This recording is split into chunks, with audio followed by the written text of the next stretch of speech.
Welcome to Beats and Boots, the podcast where stories from music and subcultures around the world come together. Here, we want to explore the journey of skinheads and skin girls, road boys and road girls, punks, and everyone part of our subcultures.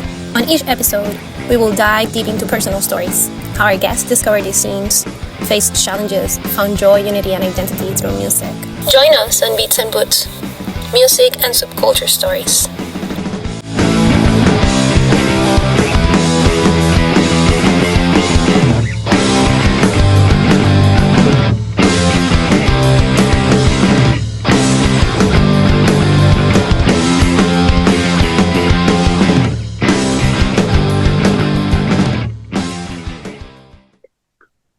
Welcome to Beats and Boots, music and subculture stories. Today's guest is joining us from England. He is an actor, tour band manager, and has been the event producer of the Brighton Great Skinhead Reunion for the past 15 years. Let's welcome Symond to Beats and Boots.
Welcome, Symond.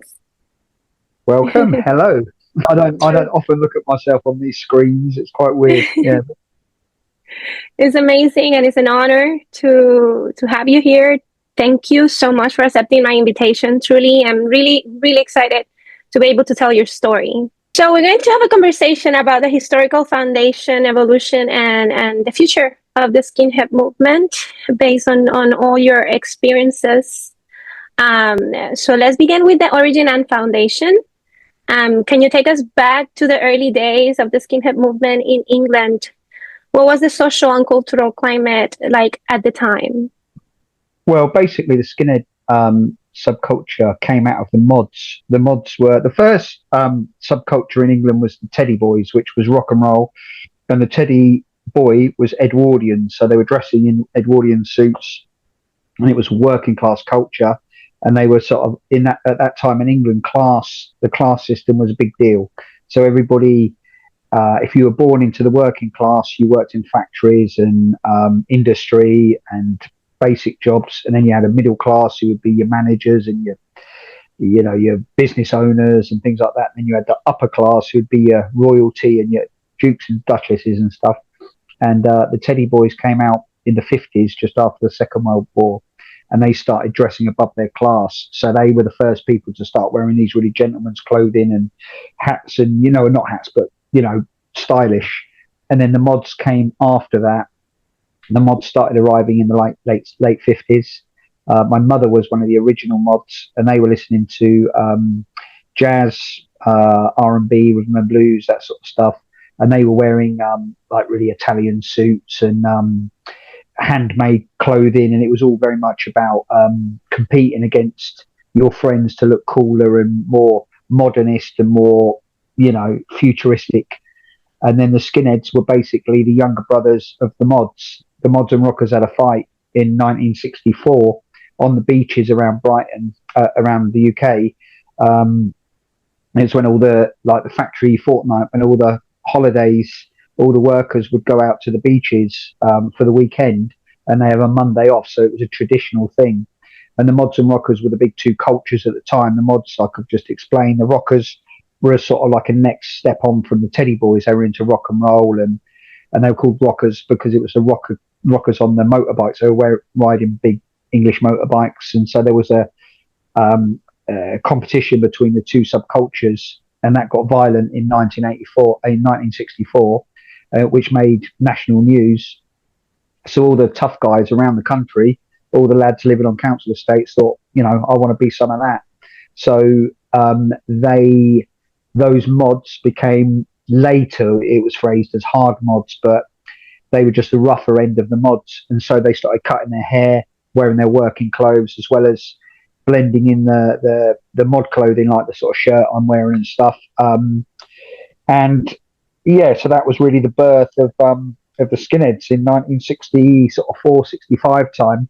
And where I live now in Brighton was one of the main places that happened. So we really are in the birthplace of the skinhead culture, which is where I do the skinhead reunion, in the actual bar that the skinheads began in.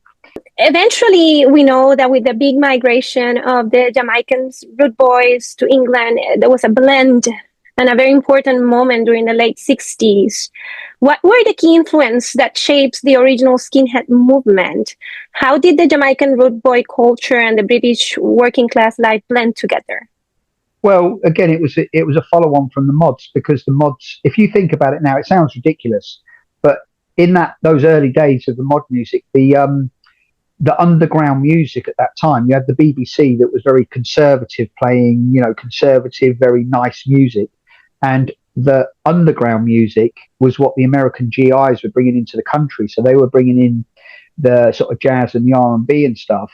And it was black music, basically, that wasn't being played on the radio. And it was rebellious. It was really cool because this was something completely new in this country. But what happened is the second generation, which was our generation, the skinheads, the first lot of skinheads, older than me, but they then got the second wave of black music. So when after the Second World War, there was a massive labour shortage, because obviously a lot of the British people had been killed. All the cities were bombed and flattened, and they needed workers. Also, they went to the West Indies and offered the West Indians, the Caribbeans, work in England. So a lot of them came over in the late 50s, and bringing with them their music. And at that time, the music was ska. It was a sort of the very early foundations of reggae. So this was the second generation of black music, which had really hit England, because reggae, ska, it wasn't, no one had heard of it. They wouldn't play it in America because America had its own black music. It had its R&B and jazz and blues and stuff. They weren't interested in reggae. So when those Jamaicans and Caribbeans came to England, they brought with them the music. So that was then, adopted by the skinheads of the era.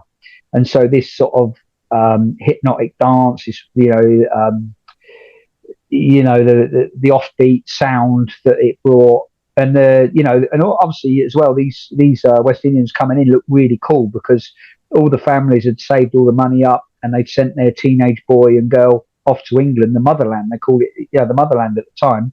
So they came in their fineries, which was this sort of 60s 3-button suits and button-down shirts, and looking really cool with the trilby hats and this sound. So the young people at the time just picked up on this, and it was like the coolest thing ever. So there was a massive amount of, and the funny thing is, a lot of people don't realise is that early Jamaican music, although it was formed in Jamaica, most of it was recorded and produced in England.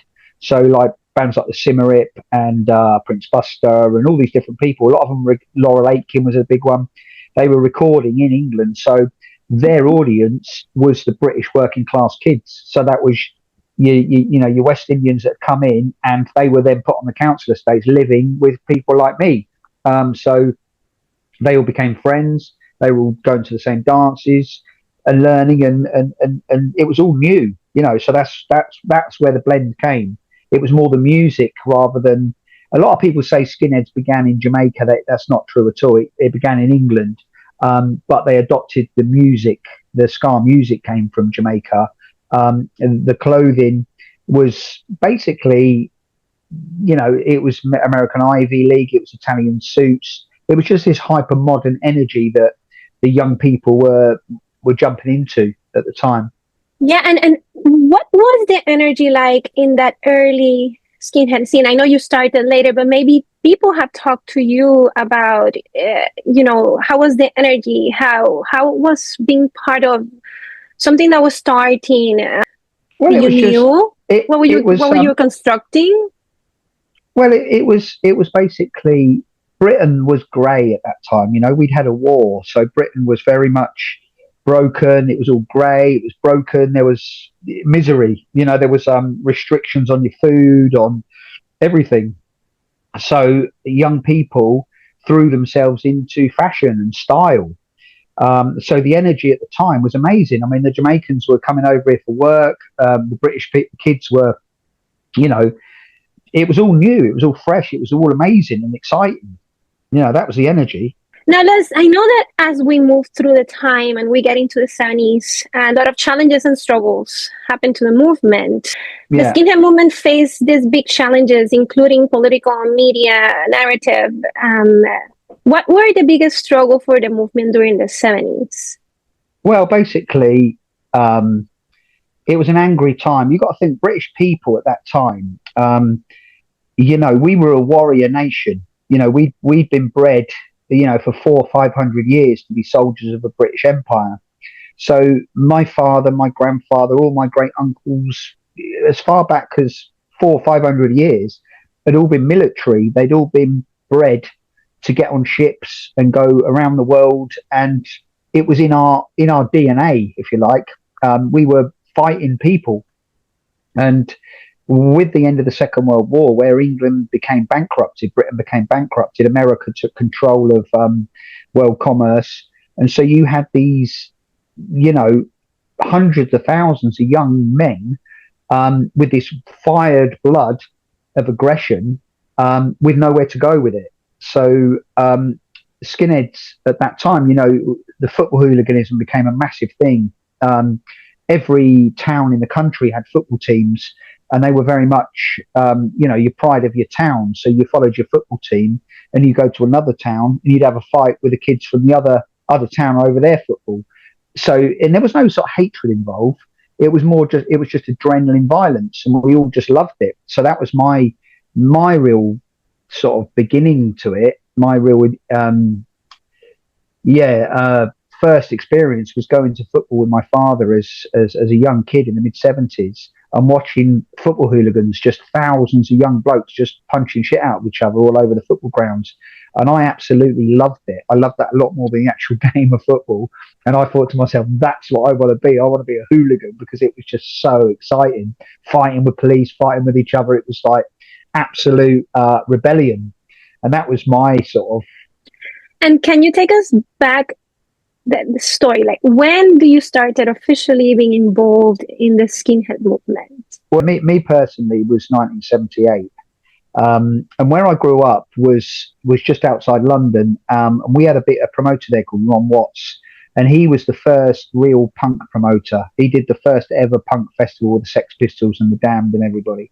And he lived in my town. So he also then put a lot of punk gigs on in my town. So as a sort of 11, 12-year-old, I was a bit too young to get into these gigs, but I remember seeing like thousands of punks, on a Saturday all over the town, all like multicolored with, rebellion. And this was like absolute excitement beyond words for me. So the minute I was old enough, I was going into those gigs. So by sort of 78, at that time, I would have been around 13, at that sort of age. So I could get in, I mean, legally not, but we all used to get in at that sort of age. So I was going in and seeing all these, the Jam and, the Damned and Angelic Upstarts and all these bands that were playing that were the 70s punk bands. And to me, this was the most exciting thing on earth. But the reason I became a skinhead and not a punk was because all my mates were punks. So I dressed up as a punk like for one day, and I just felt too self-conscious. It felt too fashionable for me. And then there was one lad down my road who was he was older than me. He was my mate's older brother, and he was a skinhead. And I remember seeing him walk. He was Polish. His family were Polish, and I remember he used to dress like really cool and big boots, and he'd walk up and down the road, not with anybody, always on his own. And I just thought that guy is so cool. He's like the John Wayne, like a Clint Eastwood character. Like wow, what a geezer. So I wanted to be him like that. And then what really turned it for me was when Sham 69 released Kids United, and that was in 1978. And at that time, I just started secondary school, what you'd probably call high school. And at that time, you had to choose your tribe, because the school I went to was one of the roughest in the area. It was very violent. It was these big, huge estates, and anybody that went to that school, you had to fight your way. It was sink or swim. There was no. It was just. I remember my first day at school, and seeing a big race riot. There was the blacks and the white boot boys, and the blacks fighting each other, and people getting stabbed on the playing fields. And I was standing on this big oil drum with in fact, a few black mates that all grew up so we were like neighbours with each other. And we were standing up there as sort of 12, 13-year-olds thinking, fucking hell, we've got to do 5 years at this school. It's like a prison. It's like a borstal.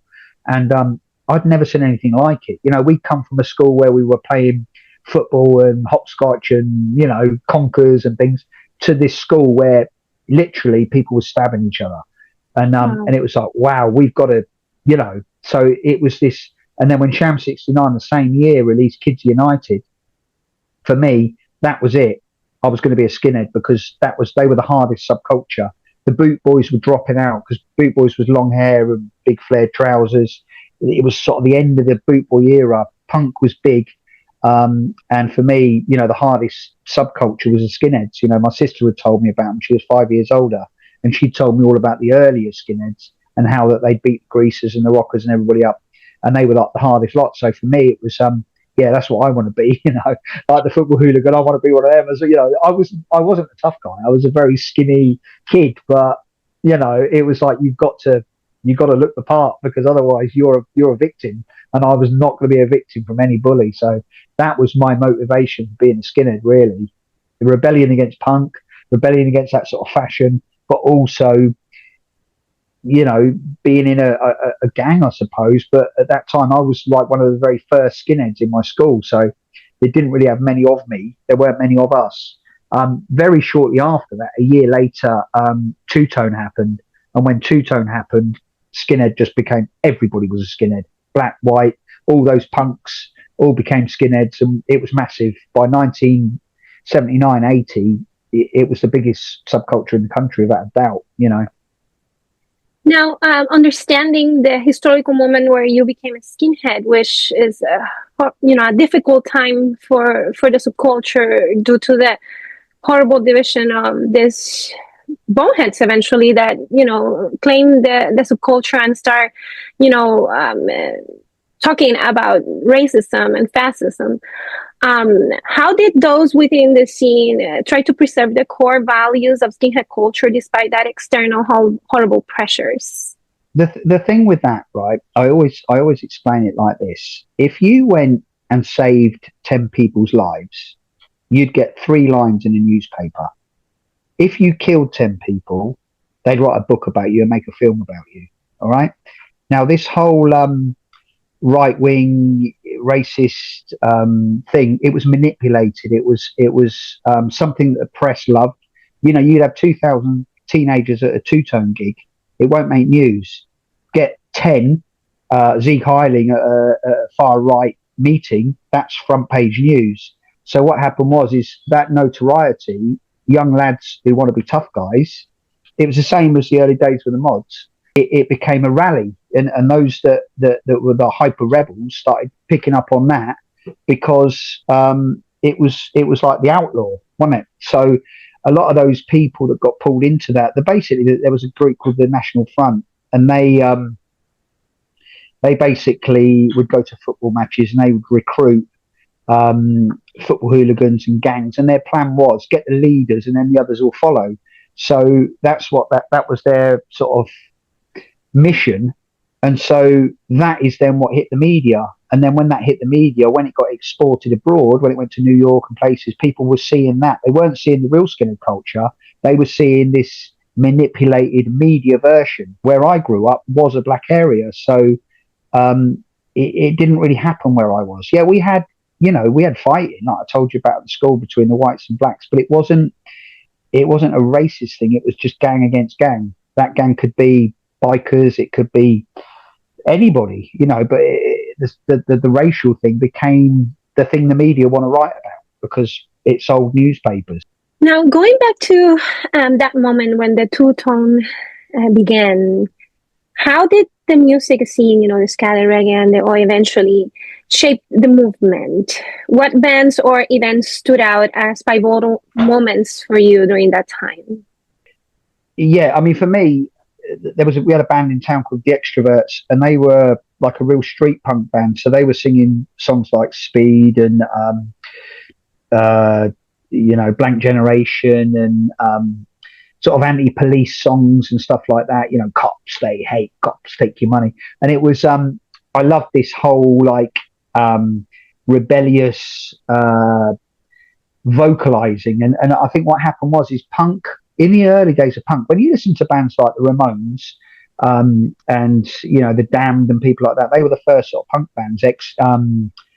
Buzzcocks and these type of bands, they were really just another rock band. It was just a different style of music. They were rebelling against sort of prog rock with this sort of like long-winded guitars and rockers and all that. And they were doing these scream, bang, bang, bang songs, and that's what really appealed to us. But when sort of street punk sort of came along, it was actually singing about subjects, and it was really anti-authority. That was our big element, was anti-authority. So for me, that was my music because it meant something. It wasn't just listening to a nice tune.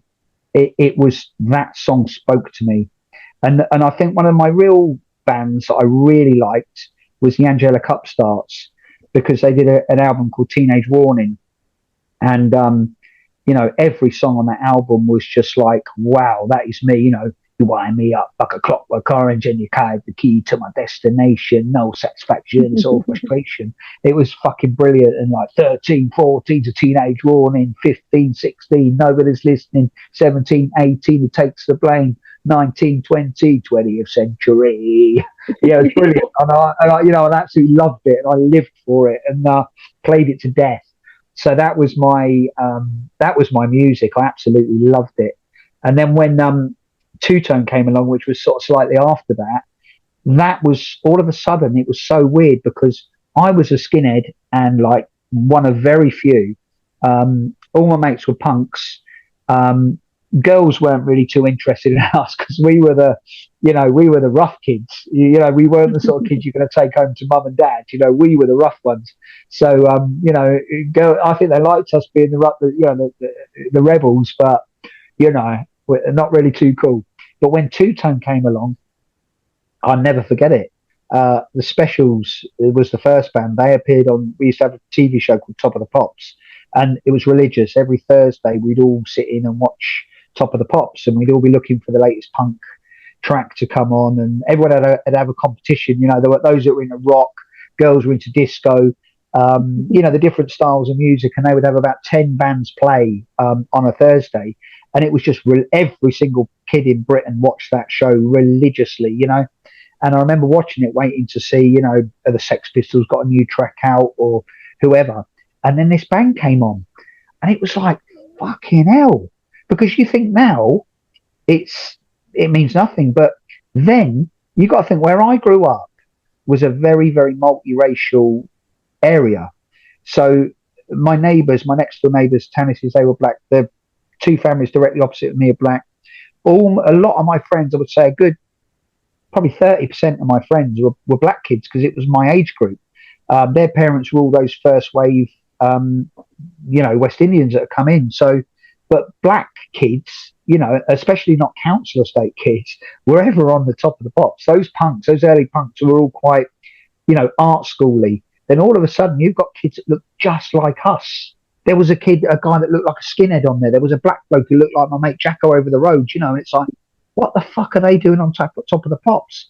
and then this music they were playing was just, because reggae was very big at that period, because it was the same era of the Rastas. So a lot of the black blokes, one slightly older than me, were into Rasta. So Bob Marley was massive and all that sort of thing. So the sort of, my brother's era of West Indians were into that, like Rasta reggae.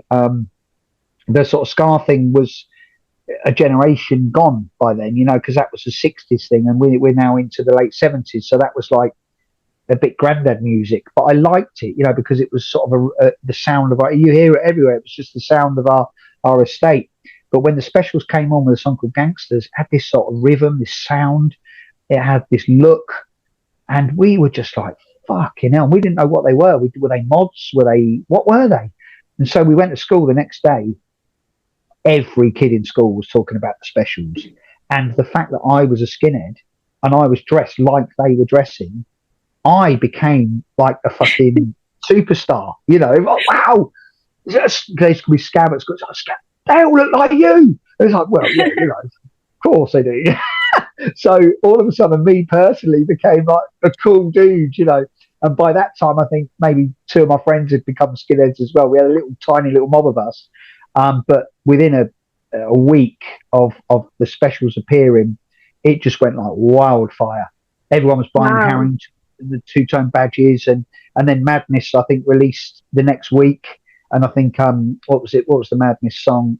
Prince came on, and that was fantastic. You know, because Madness were us, definitely us, because they were from London, North London, and where I grew up was only probably 25 miles away from where Madness grew up. So to us, that was like, they were absolutely us. And the way they looked, style, wearing Doc Martens, you know, wearing, you know, Harringtons and all this stuff. And it was just, wow, this is just fucking amazing. And then all of a sudden, of course, all the girls loved us, you know.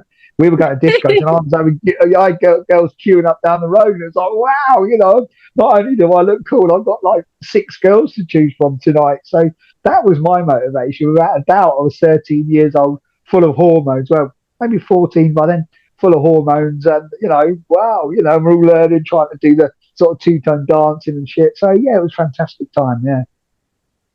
So the energy change when this happened, within 2 weeks, you have these two amazing bands doing music to you, and everything changed. Yeah. What a moment to realize. Totally, yeah. Instead of us just being aggro boys, you know, sort of being tough guys, all of a sudden we became quite cool, you know, and we sort of started learning to dance like the two-tone acts and wearing like all these sort of nice clothes, and all of a sudden shops and markets still started selling things that my first Harrington jacket I got from like a charity. I was going around collecting charity for a thing called Scouts, and we were collecting things to sell. And this woman gave me a bag of clothing. I opened the clothing up. There was a Harrington jacket in there. It had a hole in the arm, but I thought, this is just amazing, because you know, there's no way I could have ever afforded a Harrington. Fucking, I got a Harrington, so I nicked a badge off of the market, and it was a scar patch just to sew over the hole in the arm. And so all of a sudden, I've got this two-tone scar jacket, and again, like, wow, look what's he done now. It's like, well, look at the fashion, look at his style on this guy. But obviously, it was purely because I was covering a hole up, but all of a sudden I was now Mr. Two-Tone. You know? And that's how we were. We were all sort of competing against each other. And I think because my mum was a mod, I've sort of grown up with her stories of competing with her friends about style and fashion and being one step ahead of the game, sort of thing, you know. So, yeah, by now it was sort of like 1979, 80, and it just became mainstream fashion. And then the two-tone tour happened. So we started going to the first proper gigs. I'd been at punk gigs before, but when two-tone happened, I was the right age then, you know. I was sort of 14, 15, and I was, you know, I was the right age. So there was like hundreds of us, and all the girls and the bands. It was just fantastic time, you know, just right place, right time, really, you know.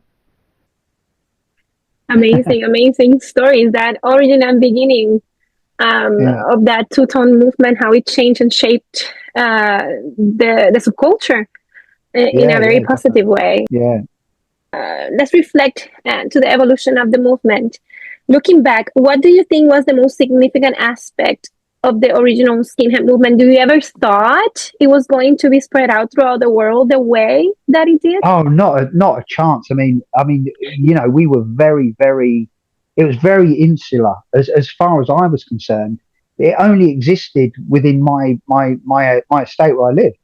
I didn't know even in the next town there were skinheads. We would Okay. start getting it. You started hearing things in the media and the Sham Army, and this was sort of London thing. It was like a mob that followed the band Sham '69, so we knew it was in London. And then obviously, see, even with the two-tone bands, Madness and the Specials, we didn't really know they were actually skinheads. They looked like us, they were sort of dressing like us, but we didn't know they were actually skinheads because there'd never been a skinhead in a band before. Never. Slade, my older brother was a big Slade fan, and they dressed as skinheads for a very short period of time as a bit of a publicity stunt. But those early reggae bands, they were Jamaicans. They weren't skinheads. So a skinhead in a band was, completely never happened.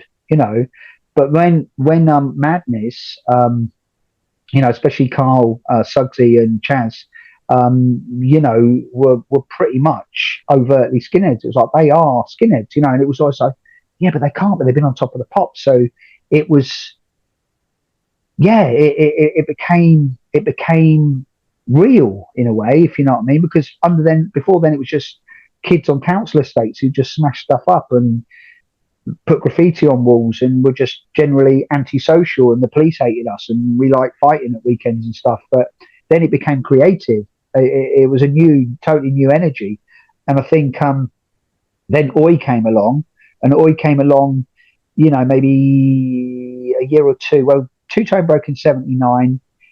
Oi came along in 80, 81. So it was sort of a year later. But when you're that age, every single day is a new day. So a year when you're 15 years old might be 100 years when you're an adult of our age. But then it was because it was all every day was something new. I'd wear a jacket to school, and then my mate would get one the same. So I'm like, fuck, I'm not wearing that anymore. He's got one, so I go and get a Crombie, and then, and then someone would have a blue one, so I'd have a black one. And it was all that type of thing. So it moved so quickly. But then when Oi came along, and I never forget the day I discovered Oi music, we had a shop in town. It's called Harlequins, and we had about 4 record shops in town.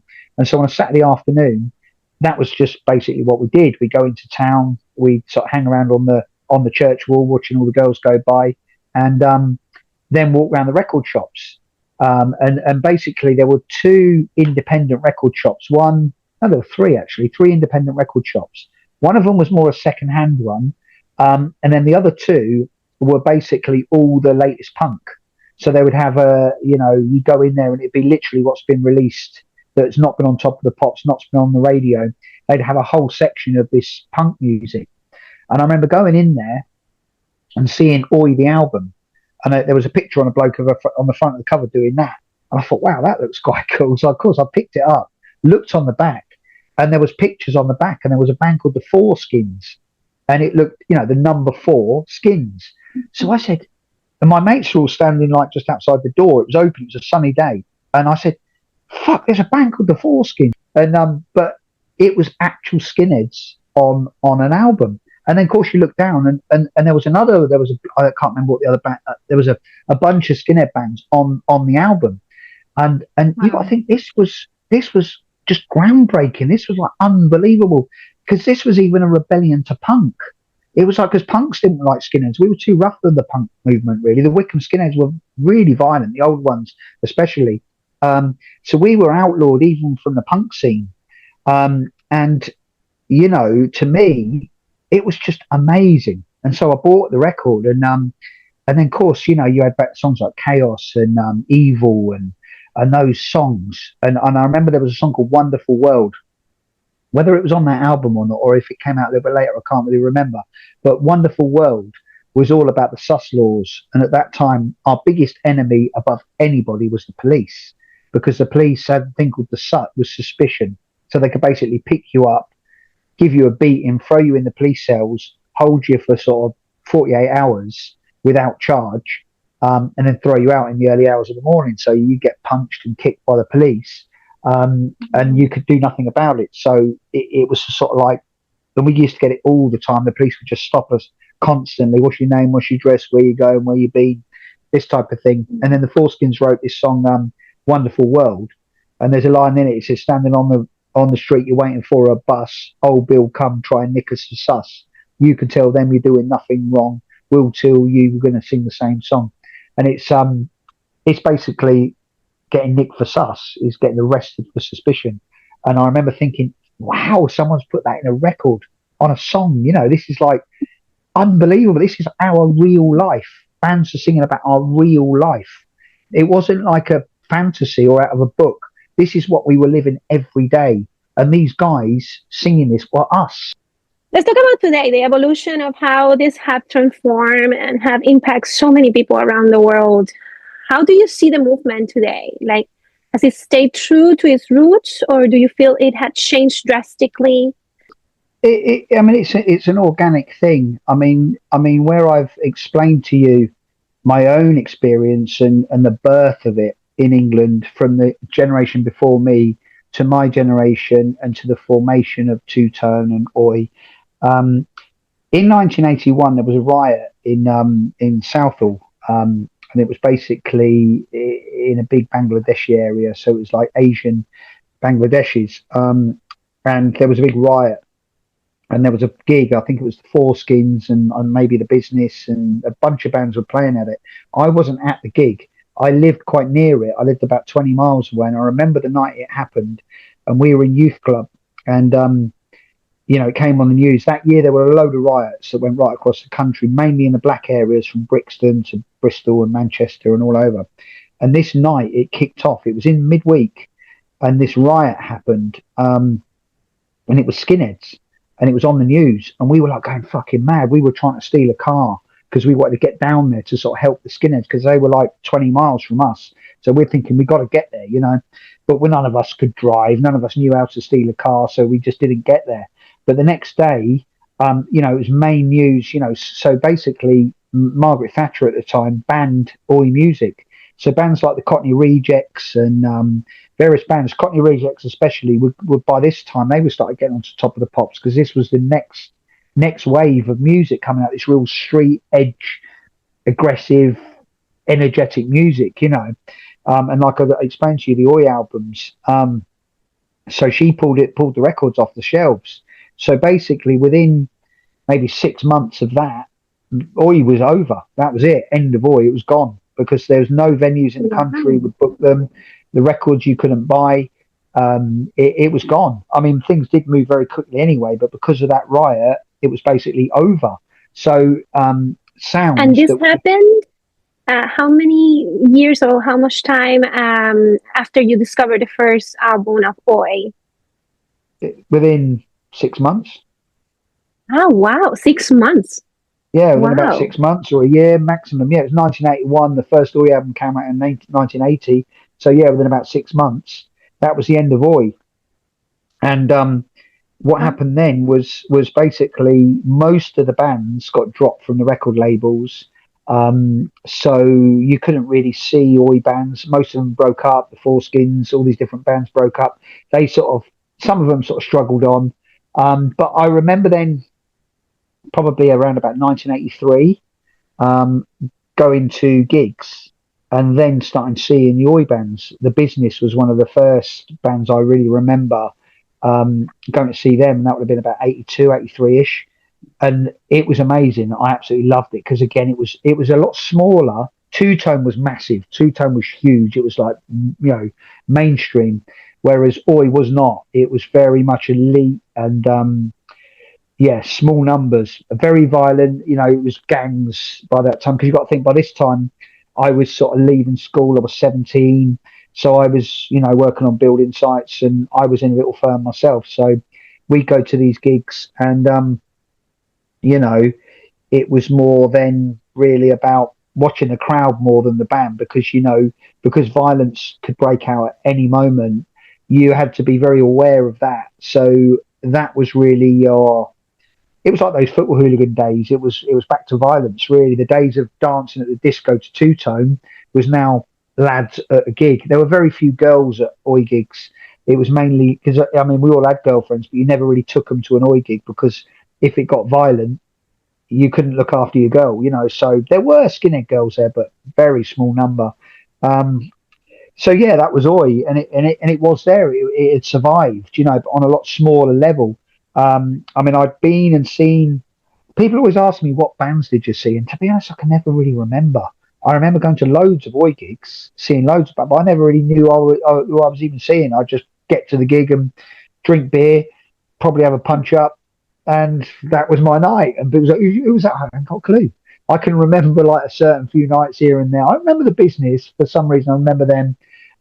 Vicious Rumours were another band I really liked. Last Resort. Yeah, Blitz I loved. So there, you know, saw a lot of those sort of bands at the time. Combat 84 were another really good band. Um, but it was very quick moving, very quick moving. So within a year of that, the skinhead scene was dropping smaller and smaller. The A lot of the hooligan skinheads had become casuals by then, so they were wearing all like Italian ski clothing and God knows what, and going to football matches. And those of us that remained skinheads, the numbers got smaller, but a lot tighter. You know, we were very much very together.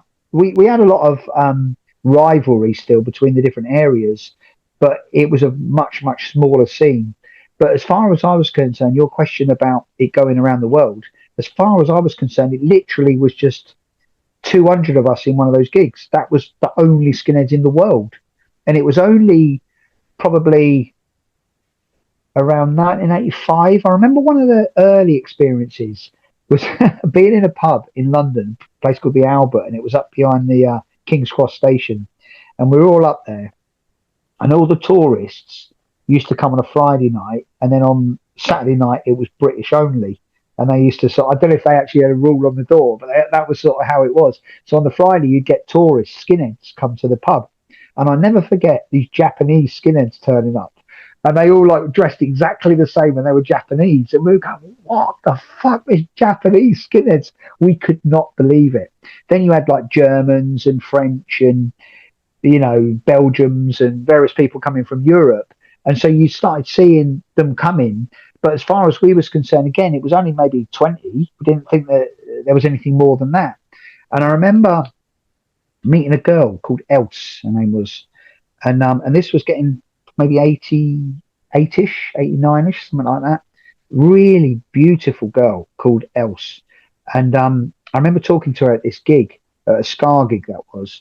And I'm thinking like, wow, how can a beautiful girl like that be a skinhead? It was just beyond words for me, because by this time you got to think this is getting on for near on 10 years after Two Tone. So all those girls that were involved in Two Tone, they'd long gone. They've gone off with boys and getting houses and babies, and not interested in people like us. But all of a sudden, these sort of beautiful European girls started appearing, and I remember thinking, this is amazing. And then I could feel and they were dressing properly. They weren't just like wearing a skinhead badge. They looked the part, had the nice clothing on, the styles, all that. So I could see that it was going out there, but I'd never really been part of it. I'd never seen it. I'd never been to a gig in a foreign country, so I didn't really know. But then in early 90s, there was a guy called George Marshall, and he had a magazine called Skinhead Times. And at the time, he was always asking me and my mate Gavin, can you help me this, help with that? So Gavin, my friend, was a photographer. He was very severely dyslexic, so his dad gave him a camera. So he would be constantly taking photographs of me and all my friends. And these pictures started getting published. George started publishing them, and a book went out, and then lots of magazines, and then the media started picking up on it. So our pictures started appearing in these different magazines. And then we were getting television, documentary producers coming on. Oh, we're doing a documentary on skinheads. Can you come and do a documentary with us? So we go, well, all right, give us a beer, we'll come along, But as far as we were concerned at that time, the first one we did was called Skinhead, The World of Skinheads. And George had basically gone round the world interviewing all these different skinheads from New York to all over the place. Germany, he went to Berlin, he went lots of places. I only watched it once or twice, but I was in the opening scene of this poem I wrote for the book. So I sort of, said my piece, and then throughout the program, I was interviewed a lot, and then they used little bits, me and Gavin.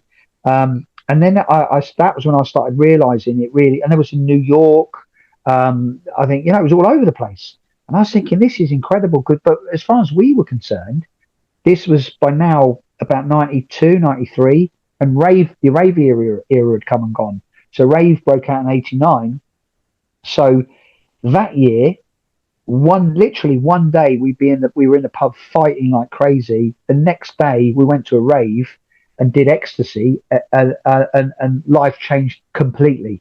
So it was completely, we were into love and peace, and skinhead world was gone. All the football hooliganism gone, and everyone started raving. The summer of '89 was the biggest sort of punk energy movement ever.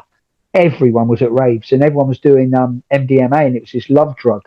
So the violence and the whole subculture we'd come from was yesterday's news. So all those different enemies, all the different rivals were all at raves. So you'd have the casuals there, rastas, punks, skinheads, bloody girls with handbags, city kids, everyone at the raves. So, that was it. And by 1990, there was no such thing as skinheads anymore. It was gone. And then George started doing this magazine, and we're thinking, what the fuck are you doing a skinhead magazine for? Who's interested in that? That's yesterday's news. Because like I told you, we were very young, and it was just so fast moving, and we weren't nostalgic. We weren't looking at yesterday. We were looking at tomorrow. And I was going down to Ibiza, and we were going across Europe, and we were having really good fun. And then George started doing this magazine, and then Gavin put this book out, and the book went out there, and we had no idea where it went to. None. I mean, could have sold 500, no idea. But as it turned out, this book went worldwide. So all of a sudden, me, my mates, and Wickham skinheads basically became these sort of, images that went around the world. So nobody knew us, nobody knew my name, but I've got the book somewhere. Let me see if I can find it. 1 second. This is the actual second edition of it, but this book was called Skins, and this if you look on here, these pictures, like that picture for instance, that's what inspired This Is England. You know the film This Is England? Yeah. Shane Meadows saw that picture of Neville and Smithy, and that inspired him to write. Wow, yeah, they look alike. That's the characters in This Is England. That is where we got it from. That exact picture. Wow. And they're two of my friends. And the picture of me, it was. And those are the pictures of your friend that was documenting. This is where the sort of documentary came from. So I was talking to you earlier on about this is all the kids off my. Where is it there? Can you see that? That's the kids off my estate. When the punk thing, there's Felix there, the black kid, and Gavin. So it was mostly punks. And that you can see that's the difference where we were becoming punks and skinheads. Mm-hmm. And those are awesome pictures. Yeah, this picture of me became really, really iconic. See this one with the Union Jack? Mm-hmm. And that went worldwide, and it went into lots. Yeah, I have seen that picture before. Places. I mean that became like this sort of iconic picture. And if you look, it says made in. I don't know if you can see that. It says made in Britain at the bottom. Yeah. So that image became this sort of like iconic image, and I didn't know. I mean, it was just taken one day. My mate took it. I was about 18 in that picture, and that picture just went around the world. So. And you didn't know at the time, like during the 95, 96, you still. This was about 94, 93, 94, that sort of era. So there was no internet then. So we had no idea where it had gone, how many George had sold. I never got paid a penny for it, or it was never about money for me or anything. It was about spreading the subculture, so what inspired you to do this amazing great skinhead reunion? Well, the reason I did that was because as I told you, we sort of moved away from the skinhead era. Um, but I went off, I was doing acting work and, traveling the world and doing all sorts of amazing things. Um, but when some of my friends had stayed in my hometown, and drugs became a big thing in the early 90s, and a lot of my friends died of drugs. And so for me, I just had to get away from it. I couldn't bear seeing any more of my friends dying. Heroin came in. The era of Train Spotting, the film Train Spotting, and the rave scene. People had been introduced to drugs through that, and had just killed themselves. And I could I was hearing these stories of, oh, that one's died, that one's died, that one's died. And so fast forward, um, and it was 2011, and I've been managing a band called X-Ray Specs with a singer called Polystyrene, and she died of cancer that year. So I was sort of a bit lost, left of what to do. And then my kids at that time, they were like 11, 12 years old, and they had their own band. So I'd gone back to my hometown because we'd set up this little gig for them.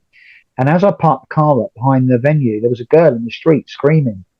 So I jumped out, and it turned out there was a house on fire behind her. So I ran into this house and pulled these people out of this house with smoke everywhere. And as I'm doing it, somebody came up behind me and said, "Oh, I recognise that voice." And it was one of my old skinhead mates. And he told me how he'd been in the army. His friend had been killed in the army and died in his arms. And he'd had severe sort of post-traumatic stress from it. And instead of getting help, he turned to drugs, and he was a heroin addict. And this house was basically drug addicts. And so anyway, long story, but basically I promised I'd help him because he was all in tears and he was emotional. I hadn't seen him for 10 years, and he felt really embarrassed that in the state he was in. And, he looked at me as like a brother, and I felt, and I promised to help him. And then the next sort of day, I was going off to South America. I went down to Argentina, and I was over there for quite a while, about 6 weeks. And I was there about a week, and I got an email from somebody and from my hometown to say that he died. He'd overdosed and died. So before me having the chance to go and help him, he died, and I felt absolutely destroyed. But I also felt very, very guilty because I'd had a good life. I'd gone and done a lot of amazing things, and my friends were dying.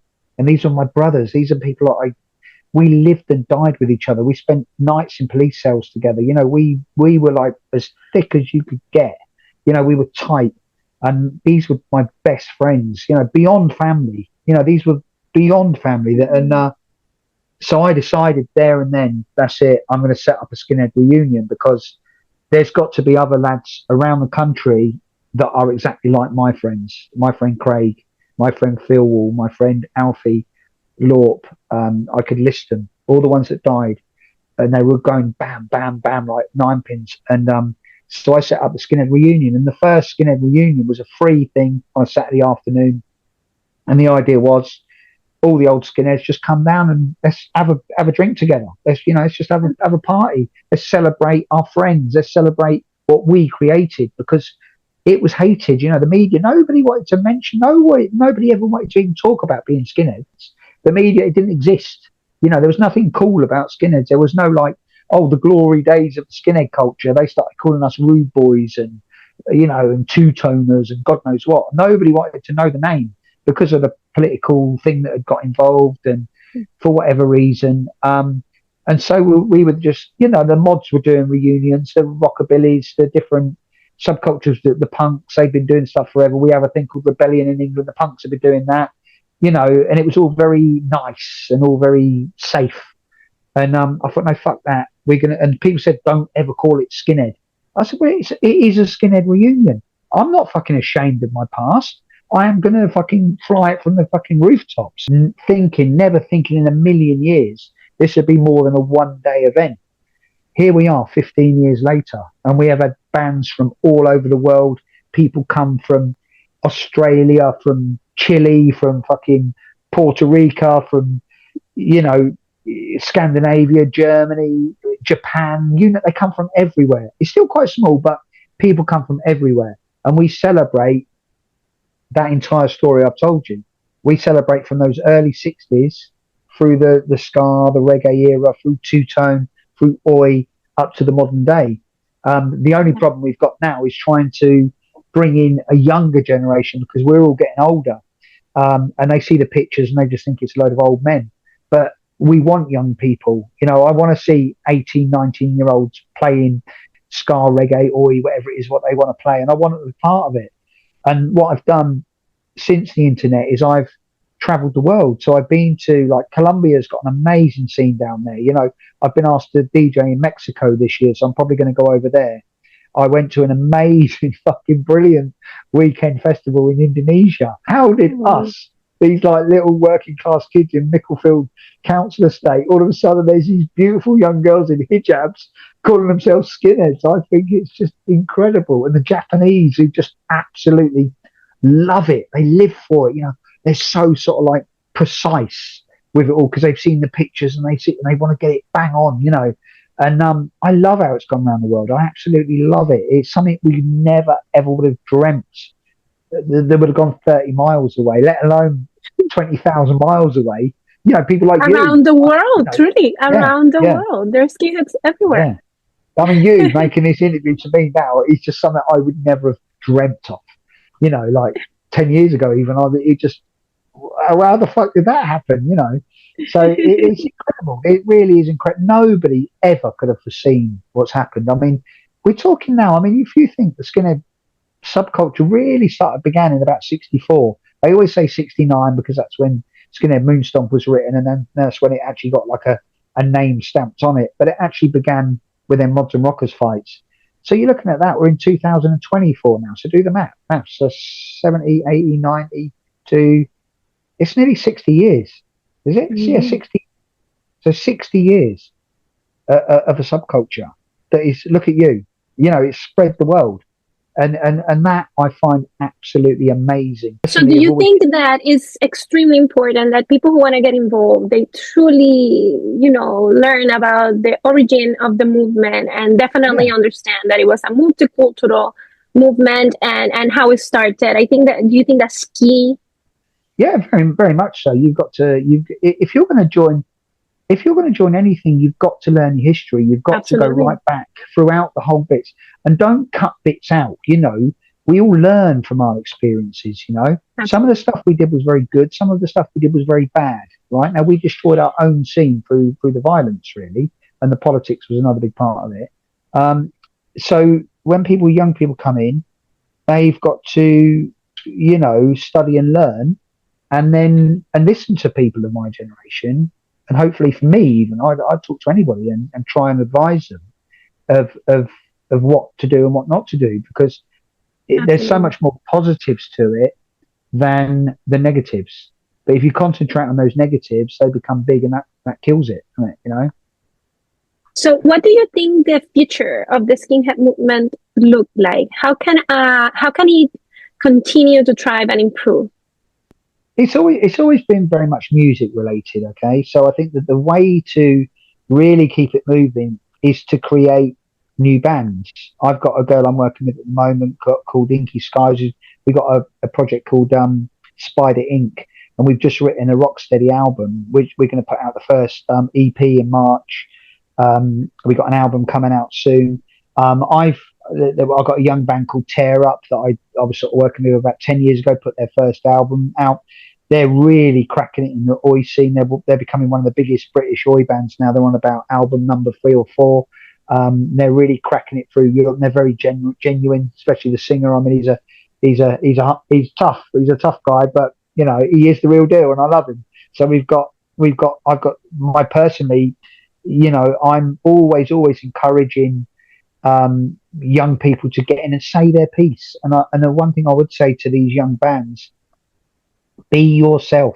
Don't try and write about 1982 because you weren't there. Write about 2025 because that's where you are now.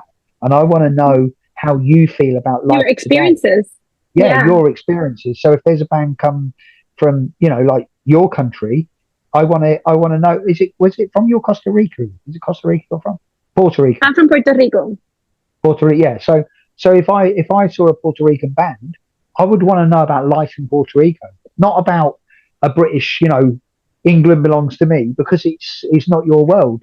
But It's we're all great that you connected. mentioned this, because Yeah, there's some sections that people that reject any band who talk about anything else that is not that main topics on the music. And I think you are just saying something super important. It's all about the experience. It's all about telling the story too, maintaining the roots and the traditions.